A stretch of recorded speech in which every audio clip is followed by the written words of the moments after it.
Tunaposoma maandiko matakatifu kwenye kile kitabu cha Yakobo sura ile ya 5 kuanzia mstari wa 16 mpaka ule wa 18, neno la Mungu linasema, kuomba kwake mwenye haki kwafaa sana kama akiomba kwa bidii.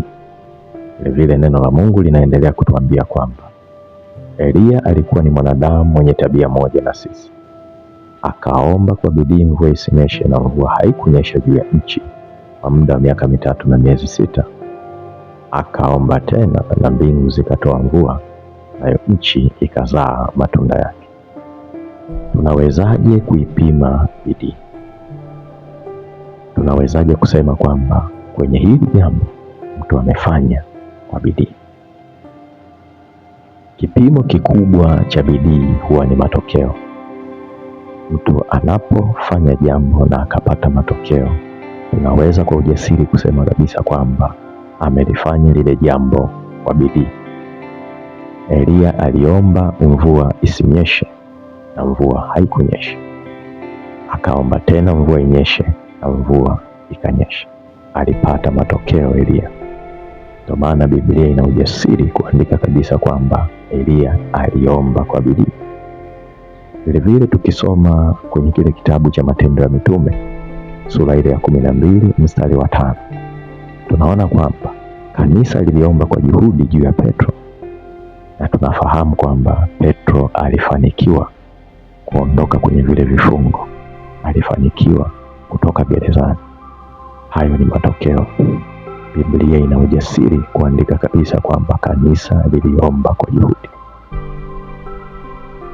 Sasa basi, tunapoyaendea mambo, tuyaendee mambo kwa mioyo yetu yote, tufanye kwa nguvu zetu zote ili tupate matokeo, kwa sababu kwenye matokeo ndiyo njia pekee ya kusema kwamba tumefanya jambo kwa bidii.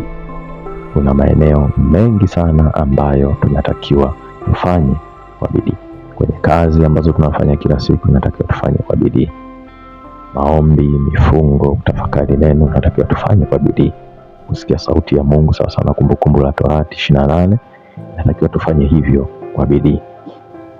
Na mambo mengine mengi, wale wafanya biashara wanatakiwa wafanye biashara kwa bidii. Sasa huwezi ukapima kwamba ulitumia bidii au la, isipokuwa uliweka malengo kabla hujaanza kufanya hicho unachokifanya. Endeni kwenye kutimiza yale malengo yakionekana kwamba yametimia, tunaweza tukapiga makofi sasa na kujipongeza kwamba tumeenenda au tumefanya kile kitu kwa bidii. Jambo jingine ni kwamba mtu ambaye anafanya mambo yake kwa bidii ni mtu ambaye hana hofu, ni jasiri akiwa anafanya vitu vyake. Mtu ambaye anafanya mambo yake kwa bidii ni mtu ambaye hakati tamaa, harudi nyuma. Ni mtu ambaye anatembea kwa imani au anafanya jambo kwa imani, anaamini kabisa kwamba atapata matokeo mwisho wa siku. Mtu ambaye anafanya mambo yake kwa bidii ni mtu ambaye anamwamini Mungu, kama ambavyo maandiko matakatifu yanatuambia kwamba kwa mwanadamu jambo hili haliwezekani, lakini kwa Mungu yote yanawezekana. Kwa inamaanisha kabisa kwamba mtu anayemtegemea Mungu ni mtu wa matokeo. Sauti pekee inayotuambia kwamba tumefanya mambo kwa bidii ni matokeo. Mungu atubariki sana na kututunza. Shalom, shalom watu wa Mungu. Amen.